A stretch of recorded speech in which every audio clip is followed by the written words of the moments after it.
किया था, नहीं आ सका। लेकिन इस बार इनके आग्रह को मैं टाल नहीं सका, यद्यपि बड़ी व्यस्तता रहती है, बहुत व्यस्तता। व्यस्तता का कारण है बिहार में जितने ज़िले हैं और झारखंड राज्य में भी, सभी ज़िलों में साल में एक बार जिला अधिवेशन होता है। कहीं कहीं अनुमंडलीय अधिवेशन, परमंडलीय अधिवेशन, प्रखंड अधिवेशन, इतनी संख्या बढ़ गई है अधिवेशन की, सब में अब कहीं लोग छोड़ते नहीं, और सब जगह जाते जाते तो परेशानी तो होती है, फिर भी लोगों के आग्रह के कारण जाना पड़ता है। तो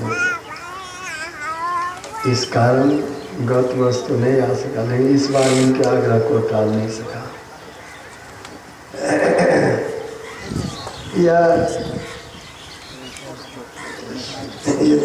निर्मलानंद बाबा की पूजा माता जी के पुण्य स्मृति के अवसर के उपलक्ष्य में सत्संग का आयोजन है। यह सत्संग करा करके हम सभी लोगों को इस बात की स्मृति होती है, जैसे उनका शरीर छूटा हम सभी लोगों का भी छूटेगा। जिनका जन्म होता है एक न एक दिन शरीर सबका छूटता है,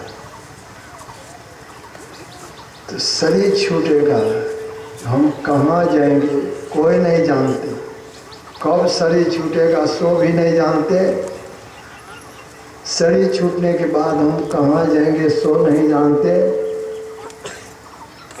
संत महापुरुष कहते हैं कि लोगों कब छूटेगा सो तो नहीं जानते हो, इसलिए करो क्या, अपना काम शीघ्र करो। तो अपना काम कौन सा है? हम लोगों के परमाराध्य गुरुदेव ने कहा कि समय गया फिरता नहीं, झटी करो निज काम।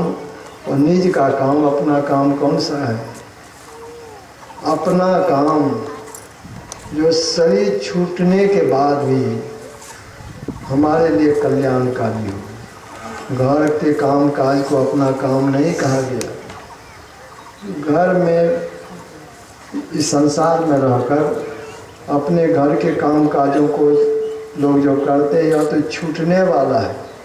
कितना ही जमा कर लेंगे धन संपत्ति, या कितने ही ऊंचे पद पर चले जाएंगे, कितना ही बड़ा राज हासिल कर लें, लेकिन यह सब छूटने वाला है।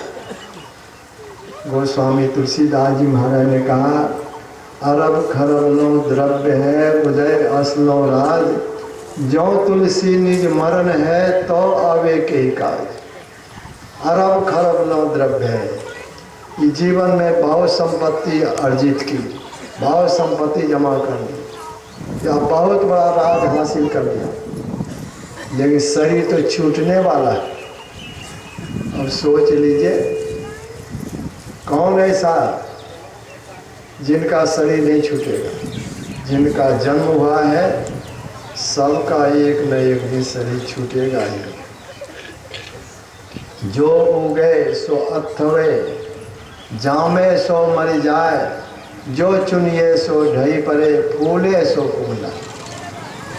जैसे सूर्य उगता है तो अस्त भी होता है, फूल खिलता है फिर खिला हुआ सब्जी नहीं रहता, वह मुरझाने लगता है, होते होते सूख करके समाप्त हो जाता है। बढ़िया से बढ़िया भवन लोग बनाते हैं, कैसा ही ठोस भवन कोई बना ले, लेकिन दीर्घ काल के बाद वह भी जीर्ण शीर्ण होकर अंत में धराशायी हो जाता है, गिर जाता है।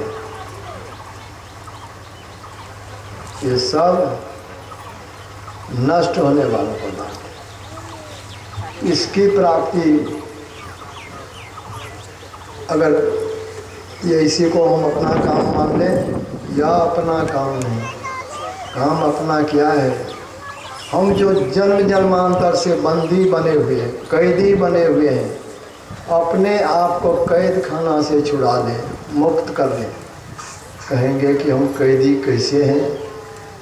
कैद में रहने वाला परवश हालत में रहता है। अभी आप लोग सत्संग में आए हैं सुनने के लिए अपने घर से, लेकिन अगर समीप में ही कैद खाना होता, कैद में रहने वाला कैदी नहीं आ सकता। कैद में रहने वाला कैदी बाहर में, कैद से बाहर घूमने फिरने के लिए जाए और स्वतंत्रता और को नहीं रहती।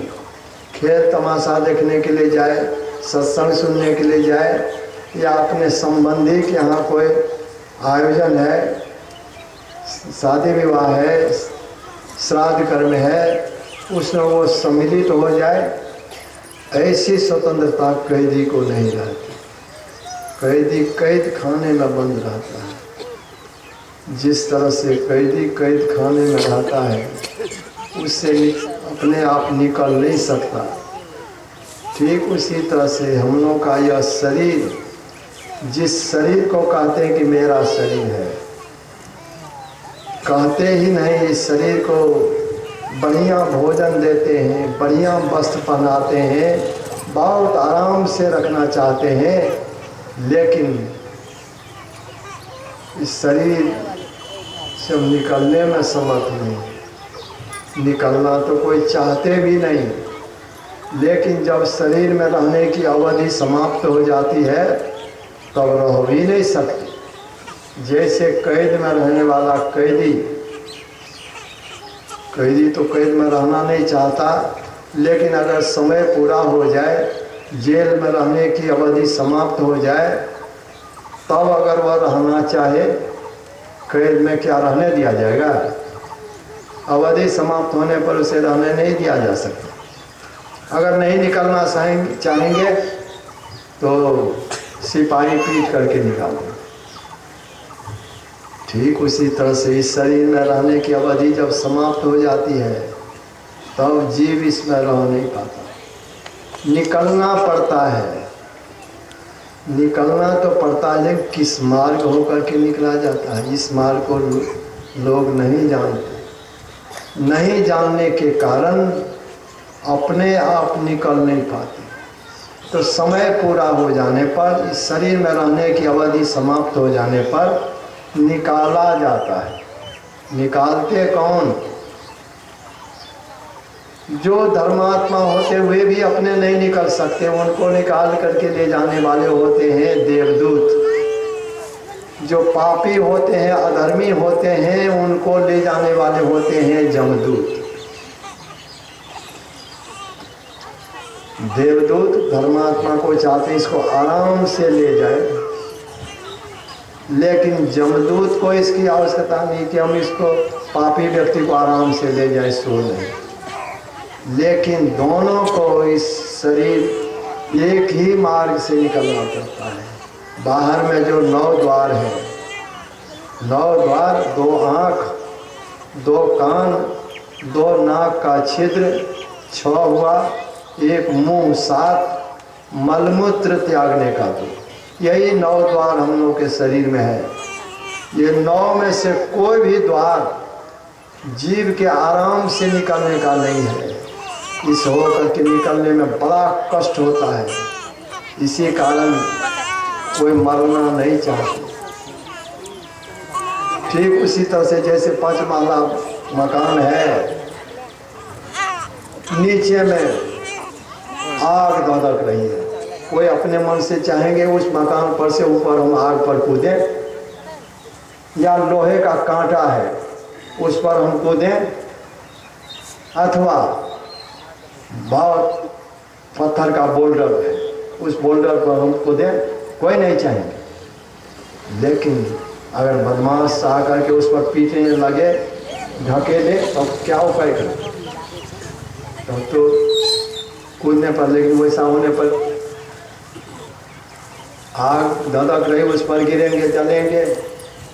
लोहे का कांटा है उस पर समूचा शरीर में बीत जाएगा।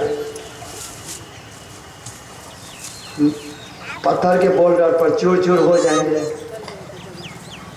बहुत कष्ट होगा। लेकिन अपना बस तो चलता नहीं, जो कोई ढकेल दे तो क्या करेंगे?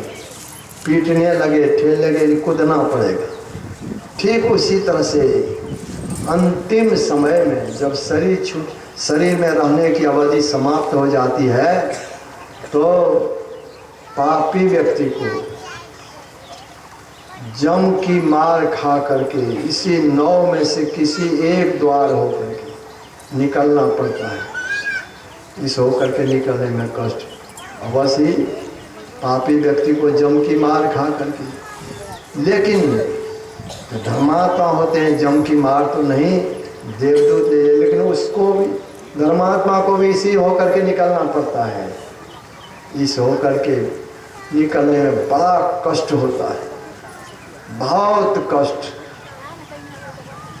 इसीलिए कहा गया जन्मत मरत दुसह दुख होई। जन्म काल में दुख, मरने के समय दुख।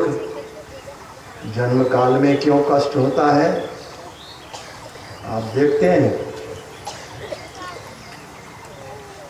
बच्चा माँ के पेट से, बच्चा का शरीर जन्म काल में कितना कोमल होता है, कोमल शरीर, कितने संकीर्ण मार्ग से हम लोगों का शरीर जन्म का जब हुआ, माँ के पेट से निकला। कितना कष्ट, कष्ट के कारण ही बच्चा जन्म काल में रोता है। कोई बच्चा ऐसा नहीं आप देखे होंगे जो जन्म लेने पर हंसते हुए जन्म लिया, रोता है। जैसे किसी व्यक्ति को अगर बहुत जोरों की चोट लग जाए, चोट लग जाने पर कुछ समय उसके मुंह से आवाज़ नहीं निकलती, फिर थोड़ी देर के बाद वह कष्ट कारण रोना शुरू करता है। ठीक उसी तरह से बच्चा जन्म के बाद रोता है, बड़ा कष्ट होता है जन्म काल में। केवल जन्म काल में ही कष्ट होता, सो भी नहीं, जन्म के पहले भी माता के पेट में बच्चा रहता है, बहुत कष्ट की हालत में रहता है। पैर रहता है ऊपर की ओर, माँ के पेट में बच्चा का पैर ऊपर की तरफ, सिर नीचा की तरफ, 9-10 महीने तक इसी हालत में। और वहाँ पर कष्ट का कई कारण होता है माँ के पेट में। एक तो जैसे बाहर में गर्मी, अभी गर्मी का समय है, बाहर में खुली हवा है, हवा भी बहती है, तब भी गर्मी का अनुभव होता है। लोग हाथ पंखा जलने लगते हैं, हवा नहीं बहे, गर्मी महसूस होती है, हाथ पंखा जलने लगते हैं अगर बिजली की लाइन नहीं लगती। लेकिन माँ के पेट में क्या गर्मी नहीं लगती? बच्चा जो माँ के पेट में रहता है, क्या गर्मी नहीं लगती? लेकिन उस समय उसके लिए कोई उपाय हो सकता है? बिजली की लाइन हो या हाथ पंखा से ही हो, क्या यह संभव है? यह नहीं होता। फिर माता की जो भोजन करती है, भोजन को पचाने के लिए पेट में जठराग्नि होती है। जठराग्नि के से खाया हुआ अन्न गल पच करके समाप्त होता है। उसी जठराग्नि के अंदर तो बच्चा का शरीर रहता है। तो परमात्मा रक्षा करते हैं तो नहीं, लेकिन कष्ट होता है बहुत। फिर माँ के पेट में ही पखाना का कीड़ा, पेशाब का कीड़ा, खून का कीड़ा उसके कोमल शरीर में काटता है। बड़ी वेदना होती है, बड़ा कष्ट होता है, लेकिन उस समय उसके कष्ट के निवारण का कोई उपाय नहीं, कोई उपाय नहीं, भोगना पड़ता है। तो जन्म के पहले भी कष्ट, माँ के पेट में रहते समय 9-10 महीने तक कष्ट, और जन्म काल में कष्ट, अपार कष्ट। फिर जीवन काल के कष्ट को तो लोग देखते हैं। जीवन काल में भी एक तरह की स्थिति में रहना नहीं होता। जैसे दिन के बाद रात होती है, रात के बाद दिन होता है, उसी तरह से प्रत्येक प्राणी के जीवन में सुख और दुख दिन रात की भांति, जैसे दिन के बाद रात होती है, रात के बाद दिन होता है, उसी तरह से कभी सुख, कभी दुख, कभी हर्ष, कभी शोक, कोई काम में लाभ, कोई काम में हानि, कहीं पर आदर, कहीं अनादर, किसी काम में जस, किसी काम में अजस। ये दोनों तरह की स्थिति जीवन काल में आती है। इसको तो लोग सब कोई देखते हैं, लेकिन जन्म काल के कष्ट को, मरने के समय के कष्ट को हम लोग अभी नहीं जानते, वह स्मरण नहीं है। जन्म काल में कष्ट हुआ, हम रोते हुए जन्म लिए, लेकिन उसका स्मरण है, उस समय स्मरण नहीं। माँ के पेट में कितना कष्ट था उसका स्मरण है, उसका स्मरण नहीं। मरते समय कितना कष्ट हो तो उस समय क्या रहेगा, उस समय तो अंतिम समय कहा जाता है मृत्यु काल बड़ा भयंकर कष्ट का होता है। शरीर में अनेक तरह का रोग एक ही बार, ठीक उसी तरह से जैसे चारों तरफ ऊंची जमीन हो, बीच में गड्ढा हो तो वर्षा का पानी कहाँ जाए, सब तरफ का पानी बस उसी गड्ढे में आकर के जमा होता है। उसी तरह से मृत्यु काल में बहुत तरह का कष्ट शरीर में आ जाता है। दूसरी ओर कंठ में कफ जमा हो जाता है, कंठ में सांस लेने की नली है जिससे हम लोग सांस लेते हैं, वह नली ढक जाती है। कफ जमा हो जाने के कारण नली ढक जाती है, सांस नहीं ले सकती, गड़ने लगता है। कितनी देर तक इस हालत में रहेंगे।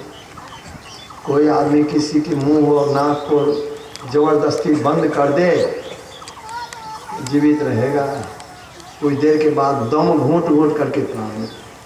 ठीक उसी तरह से कंठ में कफ जमा होने के कारण सांस भी नहीं ले पाते। अब सोच लीजिए कितना कष्ट के साथ आखिर में अंतिम में शरीर से जीव निकलता है।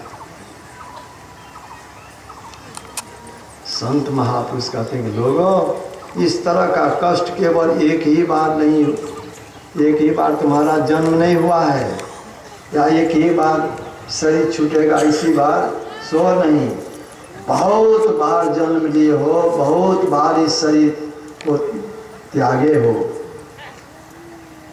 भगवान श्री कृष्ण ने अर्जुन से कहा था मेरे और तुम्हारे बहुत से जन्म हुए हैं, हमको स्मरण है तुमको स्मरण है। जिस तरह से अर्जुन को स्मरण नहीं था,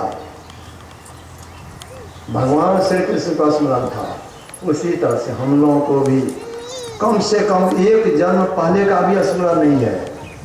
हम पहले नहीं थे सो बात नहीं, या इस शरीर छूटने के बाद नहीं रहेंगे सो बात नहीं।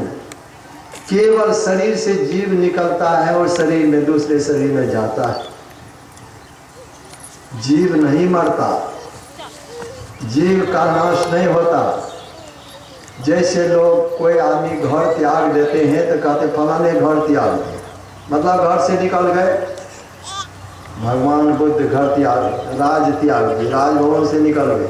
हम लोगों के पिछड़ महाराज गुरुदेव अपने पैतृक गृह से निकल गए, कहते फलाने घर त्याग दिए।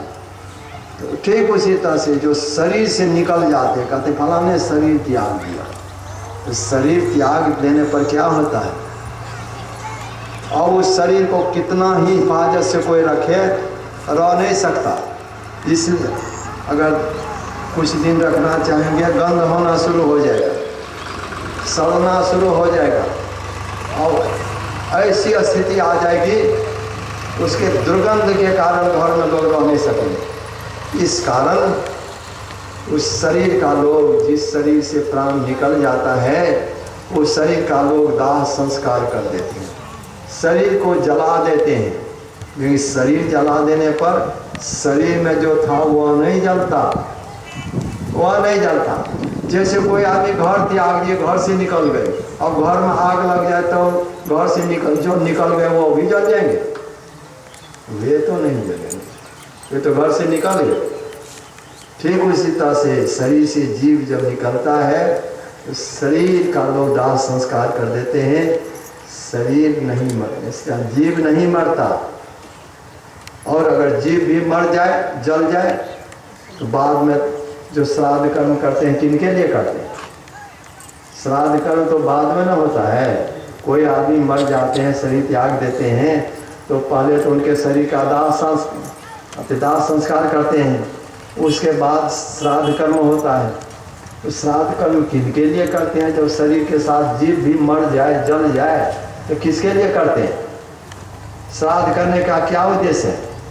श्राद्ध करने का यही उद्देश्य रहता है कि शरीर में जो जीव था, जीवात्मा था, जीवात्मा इस शरीर को त्याग दिया, वह जहाँ कहीं भी हो उनकी आत्मा को शांति मिले, इसी उद्देश्य से श्राद्ध करना होता है। यह वेदांत ज्ञान है। इसके द्वारा हम लोग को शिक्षा मिलती है कि जीव मरता नहीं, मरता तो नहीं लेकिन कष्ट होता है, बस कष्ट होता है। और यह कष्ट होता है संबंध के कारण, संबंध के कारण। जैसे माँ बेटा का संबंध है, बेटा गाय से गिर गया, हड्डी टूट गई, हाथ पैर टूट गया, कष्ट। जब तक उसके शरीर से प्राण नहीं निकला है तब तक उसको कष्ट है ही। क्या माँ को कष्ट नहीं होता? माँ नहीं रोती है? काहे रोती है माँ? उससे संबंध है कि मेरा पुत्र है। गांव घर की और महिला नहीं रोती, उसकी माँ रोती है, या जिनको उनसे संबंध वो रोती है। संबंध के कारण जिससे भी संबंध होता है, धन संपत्ति को मान बैठे कि मेरी संपत्ति है, मेरा मकान है, अगर नष्ट हो जाए तो दुख होगा। कपड़ा पहने हैं, इस कपड़ा को कोई हमारे सामने फाड़ दे, हमको दुख हो जाए। कपड़ा हम नहीं हैं, लेकिन फाड़ दे, मान बैठा कि हमारा, किसी दूसरे का फाड़ दे कोई, तब हमको दुख नहीं। इसको हम अपना मान बैठे हैं। जिनको अपना मान बैठते हैं उसको वो जो नष्ट होता है, उसका वियोग होता है, विछुड़न होता है, तो कष्ट होता है। कई वर्ष पहले एक गाँव, उस गांव में आग लग गई थी। हवा का इस तरह से तेज हो गया,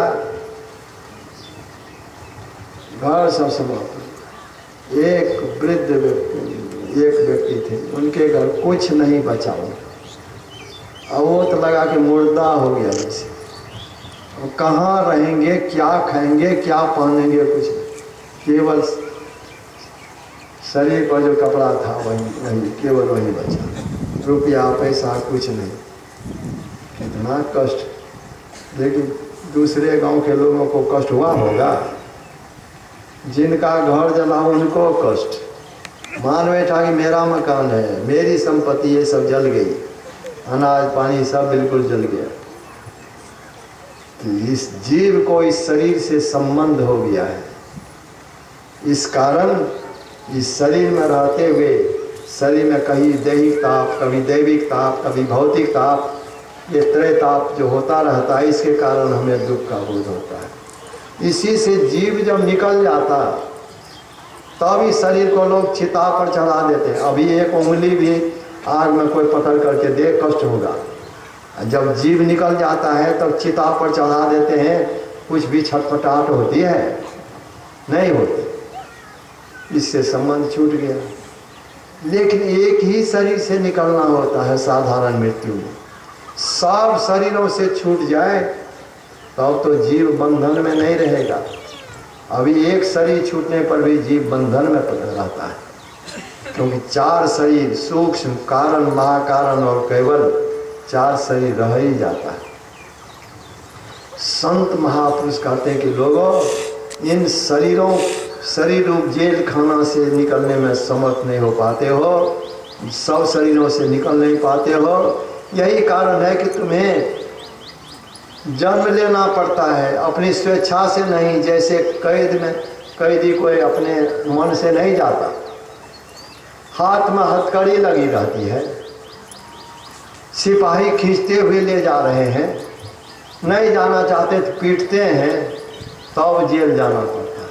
ठीक उसी तरह से, या जैसे गाय बैल के गले में रस्सी बंधी रहती है, उसको खींच करके हाट बाजार कहीं ले जाते हैं, वह अपने मन से नहीं जाता। ठीक उसी तरह से जीव बंधन में पड़ा हुआ है, यही देह का बंधन।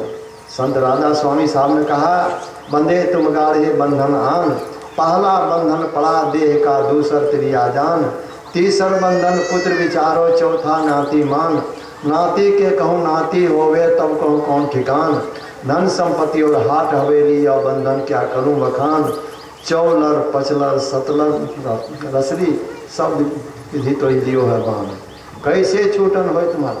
का इतने बंधन के अंदर तुम हो। लेकिन पहला बंधन पड़ा देह का, वह देह भी एक ही देह नहीं।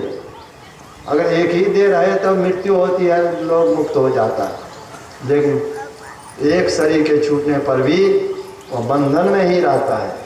इधर माँ बाप भाई बहन सगे संबंधी धन संपत्ति भोग सामग्री, ये तो मोह का बंधन है, इसको मान लिए। इस बंधन को भी तोड़ना आसान नहीं होता। इस बंधन में बंधे रहने के कारण, इसकी वासना के कारण, जिसको मान लिए कि मेरा है, यही बास सुरति ले आ भई, शब्द सुरति ले जाए। संसार की वासना, भोगों को भोगने की वासना जीव को बारंबार खींच लिया। संत महापुरुष कहते कि लोगों, इस वासना के कारण तुम बहुत इसको मान लिए हो कि इसी में सुख है, धन संपत्ति भोग सामग्री इसी में सुख है, लेकिन यह छूटने वाला है। कितना ही मन से पकड़ करके रखोगे, पकड़े हुए रह नहीं पाओगे, छूटेगा। और छूटने पर संबंध छूट जाएगा। कहाँ चले जाओगे?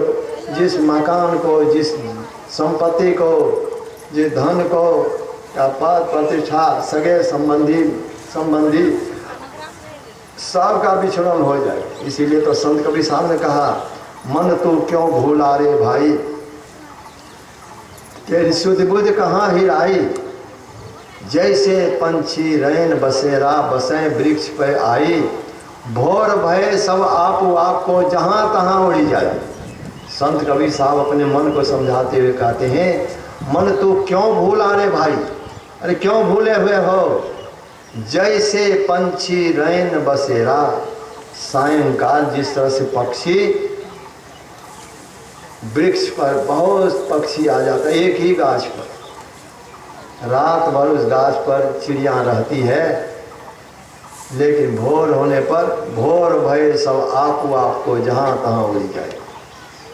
एक परिवार में कितने लोग रहते हैं, शरीर छूटता जाता है, निकलते, अब कहाँ फिर दूसरी बार भेंट हो, सो बात नहीं। जैसे पंछी रैन बसेरा, बसे वृक्ष पे आई, भोर भय सब आपको जहाँ तहाँ उड़ी जाए। संबंधियों से वियोग, धन संपत्ति भोग सामग्री पद प्रतिष्ठा, जिसको जो कुछ भी जीवन में अर्जन किए, सबसे संबंध छूटता है। भाव संपत्ति जब आप उस शरीर छूट जाने पर उसके मालिक होकर के नहीं रहेंगे। बहुत ऊंचे पद पर हैं, उस पद के पदाधिकारी होकर के नहीं रहेंगे। अब बहुत बड़े राजा हैं, शरीर छूट गया, अब राजा बन करके नहीं रहेंगे। कहाँ जाएंगे? तो शरीर तो छूटता है, सबका छूटता है। और संत महापुरुष कहते हैं कि शरीर त्याग करके जाना पड़ेगा। कैसे निकलोगे सो नहीं जानते हो, इस शरीर से निकलना नहीं जानते हो। दूसरी बात, जम की मार खा करके जब निकल भी जाओगे तो कहाँ जाओगे इस बात को नहीं जानते हो। तुम्हारे लिए क्या प्रबंध है सो नहीं जानते हो। थोड़ा सा जीवन के लिए तो बहुत सोचते हो, लेकिन वो लंबा जीवन है। लंबा मार दूर घर, विकट पंथ बहुमार।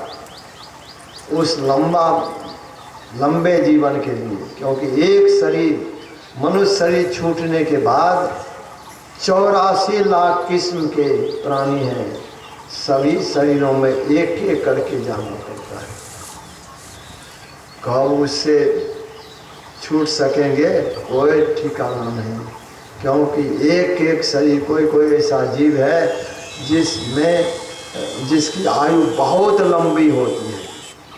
अजगर सर्प हजारों वर्ष जीता है। एक कछुआ के लिए कहा जाता है, कछुआ जमीन में दब जाता, मरता नहीं है। मेढक को भी देखते हैं, वह भी दब जाता है। आषाढ़ महीना देखिएगा, पानी पड़ने पर मिट्टी जब भीग जाती है तो जमीन से मेढक निकलता है, पीला पीला शरीर। पहले जब हम छोटे थे समझते थे पानी पड़ा ऊपर से गिरा है मेढक, पीले पीले रंग का, लेकिन छोटा बड़ा सब तरह का, लेकिन ऊपर से नहीं गिरता, जमीन के अंदर ढक जाने के कारण उसका शरीर पीला हो जाता है। अभी दूब है, हरे रंग की दूब, उस पर मिट्टी डाल दीजिए ना, कोई दिनों तक मिट्टी हटाइएगा, पीला रंग का माने। तो मेढक भी दब जाने पर नहीं मरता है। कछुआ मिट्टी में दब जाने पर नहीं मरता है। कछुआ की आयु कम से कम 300 वर्ष की होती है, 700 वर्ष तक जीता है। बहुत जंतु ऐसे हैं जिनकी बड़ी लंबी लंबी आयु होती है और एक एक शरीर में जाना पड़ता, मनुष्य शरीर छूटने के बाद। अब सोचिए कितना समय लगता हो। इसीलिए तो हम लोग स्तुति प्रार्थना के क्रम में पाठ करते हैं, जुग जुगान चहु खानी में भरमी भरमी दुख भी। बहुत युग बीत जाता है, इतना समय बीतता है, लेकिन हालत क्या होती है सोचिए। एक मेढक ही बन जाएंगे, सांप निकल जाता है। बकरा बकरी बन जाएंगे, गले पर छुरी चलेगी। बैल, अगर बैल बनेंगे बांधना पड़ेगा। बीमार पड़ जाएंगे तो भी मार खा करके बनेंगे। एक ही जंगल में रहने वाला जंगली जीव है, छोटा जीव को बड़ा जीव खा जाता है।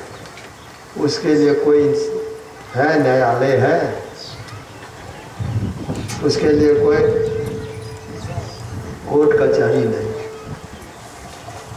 बड़ा कष्ट, 84 लाख जमीन। लेकिन एक बार अगर चूक जाएंगे तो 84 लाख जोनियों में जाने से बच नहीं सकेंगे।